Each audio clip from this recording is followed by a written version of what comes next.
Hello everyone. In this video, let's learn about the Tower of Hanoi problem.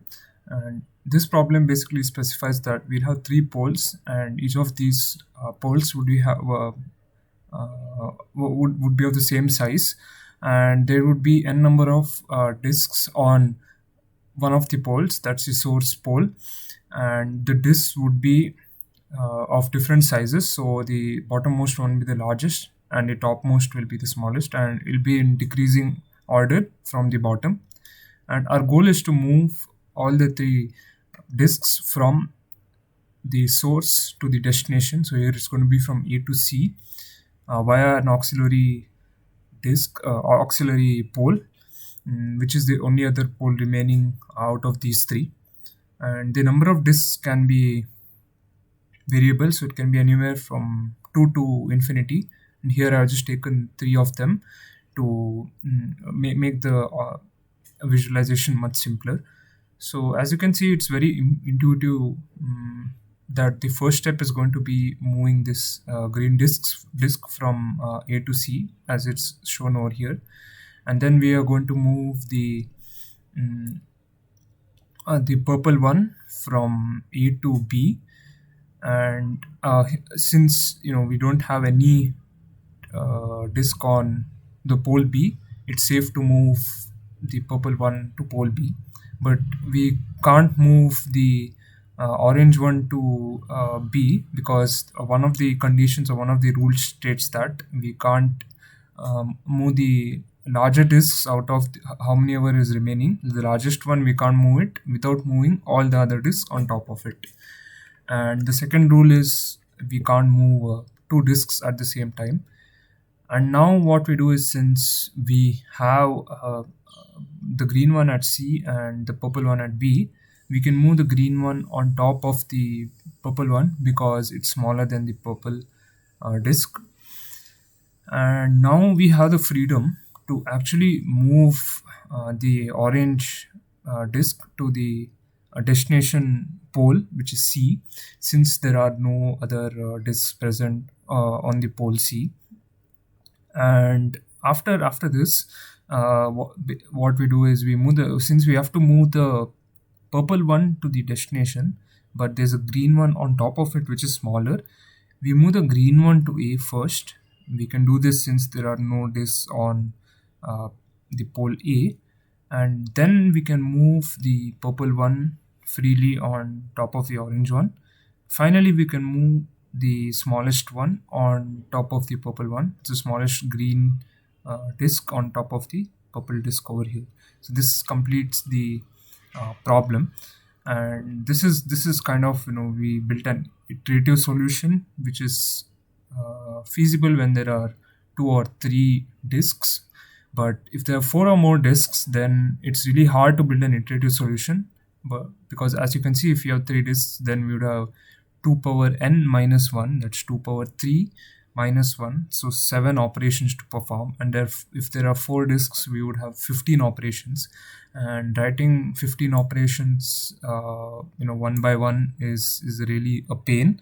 So let's use a recursive approach to solve this. And it's really intuitive, and I'll exactly show you how it works. So our condition here is that we have to move the three number of disks from the source A to the destination C via the auxiliary or helper node B. So since we have three poles, one would be the source, the other would be the destination, and the third one remaining would be the auxiliary or the helper pole. And these are the number of disks. So this is the number of disks that we have to move.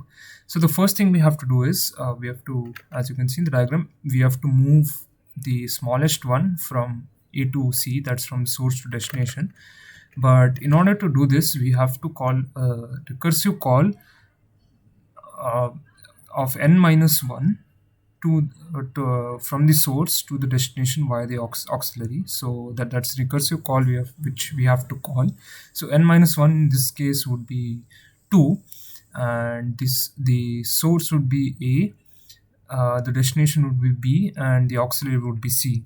So we are going to do this because we essentially have to move the the second disk on top of B, and also the since we have moved A to C, and we can't move A to C directly without moving the purple disk from A to B. So we are going to call this particular recursive function, and in order for this function to work, in order for the purple one to move from A to B, we will actually have to move the smallest one from A to C. So this function is again going to call uh, the the function which has one disk which moves from A to C via B. So all these end up in a stack. So this one comes first in the stack, so it's at the bottom, and then this comes above it. So since stack is a first in first out data structure, we are going to execute this function first, and what this does is it moves the green one from A to C.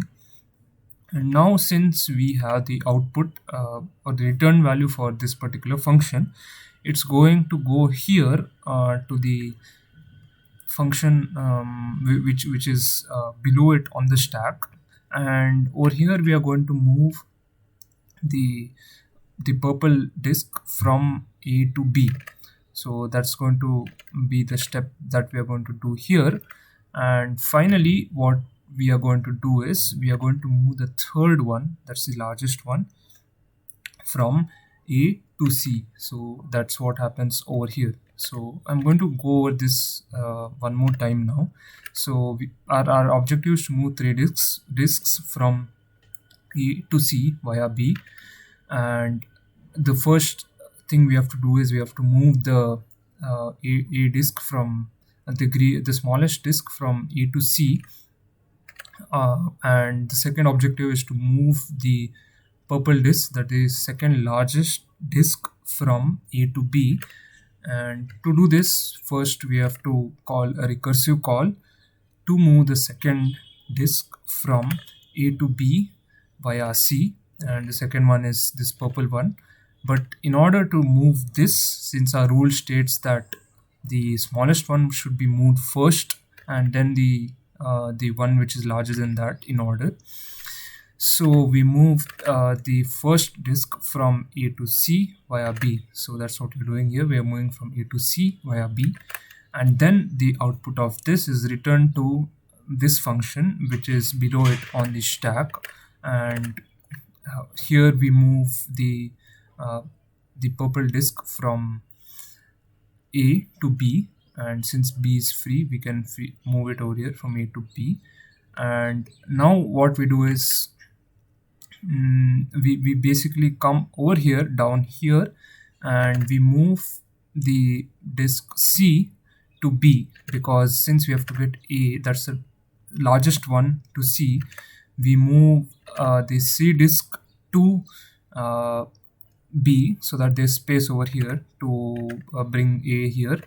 And that's what we are going to do here. We move one disk from C to B via A. And all right, so the last step in this process, so we have completed a part of the recursion tree over here, where we move down from 3 ABC to 2 ABC, and this 2 ABC splits into two parts because there are two steps that we have to complete over here. And now once these two steps are completed, we can move to the top over here and move the largest disk from A to C. So this completes our first half of the recursion tree. And similarly, you can figure out the second half as well, or the second part of the recursion tree, and I'm going to go over it quickly. So our objective remains the same, but again we have to decide how we are going to manipulate the movement of the disk in order to get this final outcome. So the first thing we do is we move the second disk from B to C, like over here. So this is our condition right now. So we have to move the the second disk from B to C via A. But in order to do this, so in order to move our second disk from B to C, we have to actually move the smallest disk which is on B currently to A, because that's how we are going to move from B to C, right? So in order to move this disk, we have to move the one on top of it, like the condition over here, like the same similar condition over here. We have to move the one on top of it, then we have to move this. So that's what the rule states. So first we are going to do that. We are going to move from B to A. The smallest one moves from B to A, which is right over here, and it's the same thing. So we uh, call this function, then this function calls this function, and this particular function returns this state where we have A, B, and C. So the smallest one is on A, second one is on B, third one is on C. And then what we can do is we are free to move B from, sorry, the second largest disk from B to C. So let's do that. We come over here, we move the second largest disk from B to C via the auxiliary A. So we are using the auxiliary A here because our smallest one is on A, which is in fact allowing us to give the freedom to move the purple one to C. And then finally what we do is we move the smallest one from A to C. So it goes from A to C. So, and this function returns the state, the final state, which is passed on to this. And similarly, the state over here is passed to this. And then we get the final solution, which is over here for the first or the base recursion.